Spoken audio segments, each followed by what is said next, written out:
That is something that I don't just frown upon as an attorney, but as a Belizean, I frown upon that. And I'll tell you why. Because I heard the explanation given by his attorney that basically he was trying to gather evidence of some sort of alibi.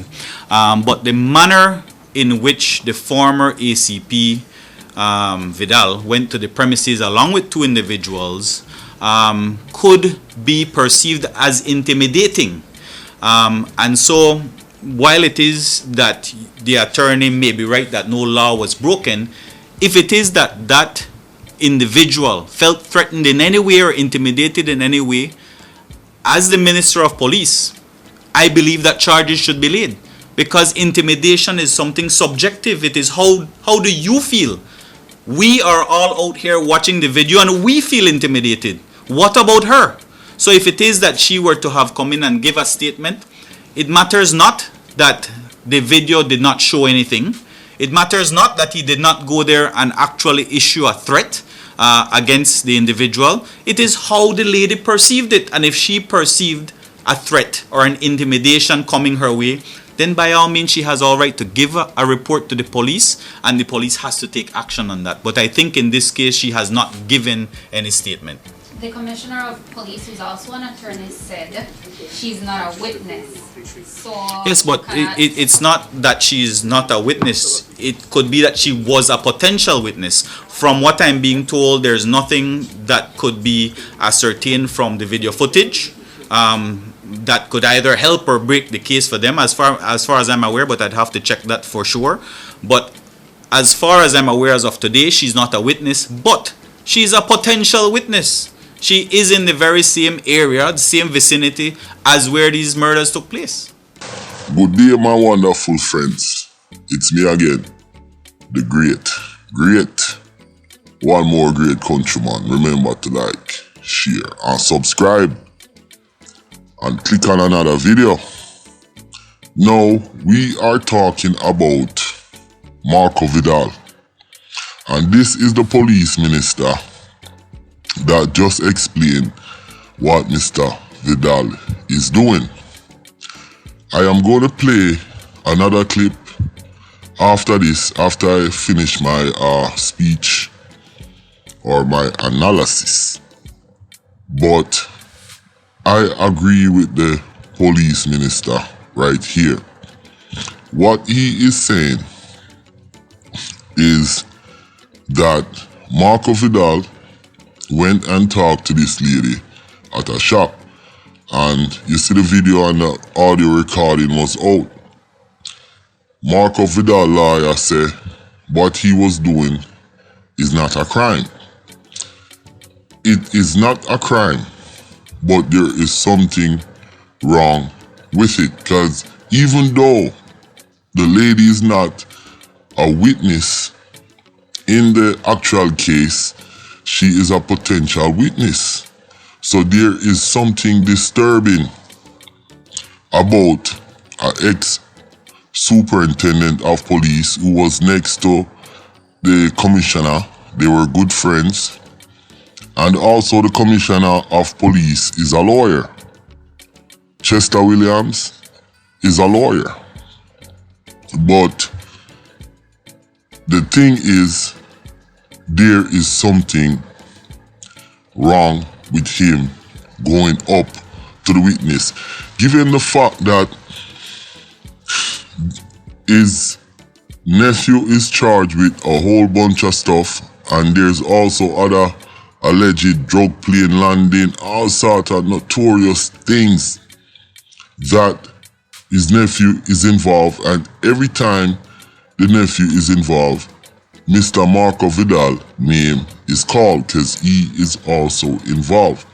This is a very dangerous and intimidating figure out there in Belize.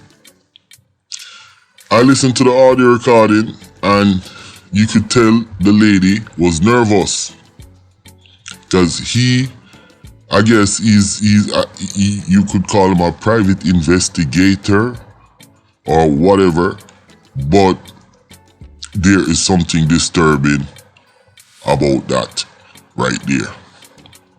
With that said, I am gonna let you guys listen to Court Jester, Chester Williams, the head man in charge of the police in Belize, and listen to what he have to say about the situation.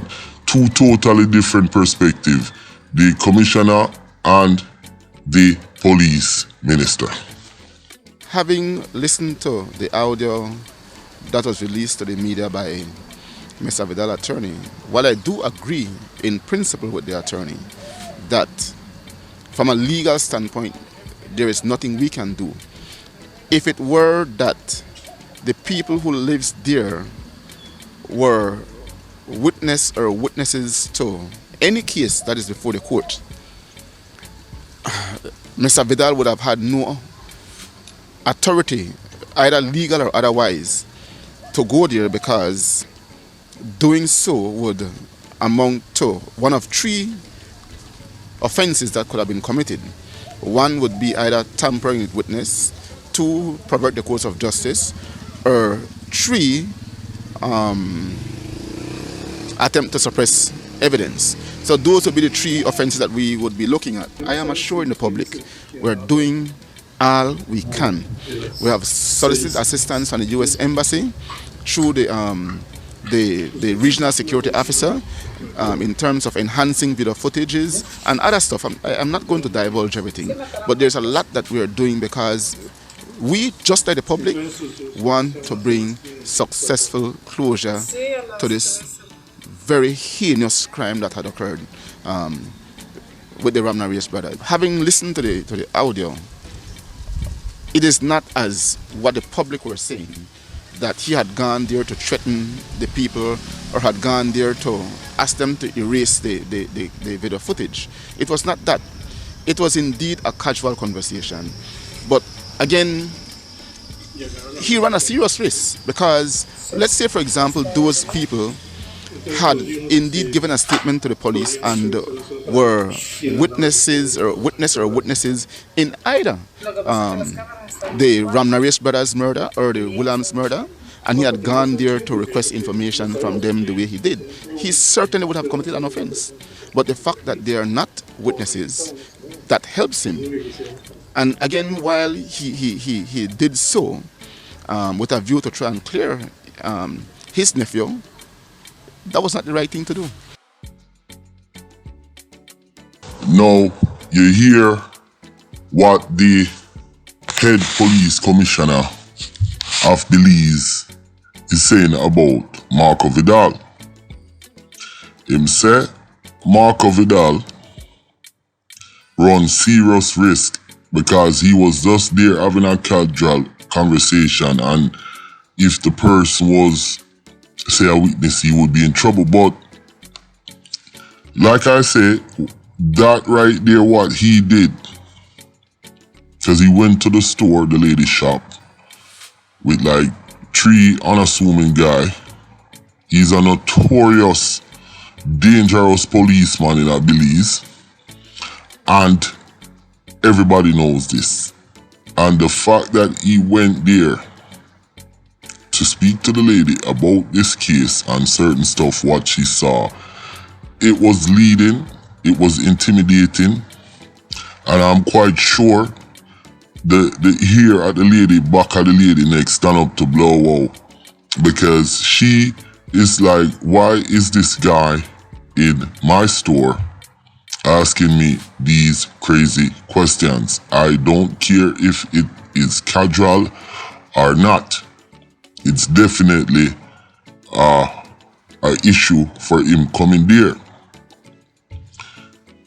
With that said, I'm just updating the Marco Vidal story and show you guys what's going on in Belize. Yo, Belize is nothing to play with. I got a friend from Belize, and he's like Orlando. He's like, Belize have 100 and something murder. I think Belize murder rate is more like 2 something, but they have like 350,000 people, 400,000. But the kind of crime and violence in such a small population, if it was multiplied, say 5 times, so Jamaica have what? 3 million? 4 into 3 million, 400,000 into 3 million, 3 fours, 12. So that would be about 6 times. So if Belize is bordering at 130, as what Orlando say, I am saying more like 230, because there's a lot of unreported stuff. So at 230 times 6, and you get the answer right there. You understand? 230 times 6, and that would tell you where would Belize if they had such a big population. I must agree with him that Belize is a really a nice place. It's cheaper to live there, but it is such a dangerous place. And like I said, the drugs thing down there, it seems like it's big time, but for some reason, I don't want to sound crazy, you know. No for the so-called hustler them a bottom feeder. That's why them a kill off them one another. And the big time of them I make all the money, because it's definitely a transshipment point. Like over there in San Pedro, you can actually walk the beach and find coke and then go sell it. Cause them, like I did a video on it where it's called drifting, where the narco trafficker them let the package ride the wave, and sometimes it drifts off over into Belize. Cause there's a pickup point on the water, so them watch the weather. But back to Mr. Marco Vidal. Like I say, what he did, it's very dangerous, very unassuming. Make the ear at the back of my neck stand up. The police commissioner gave him a right to pass. Marco Vidal, he knows the law very well. His ex-wife is the attorney general, so that guy is entrenched in Belize political monetary system, and even the police minister said he wants him to be charged. So that's where we are with that. I hope you guys enjoy this. My name is Countryman. Remember to like, share, subscribe, and click on another video. Please, I'm out.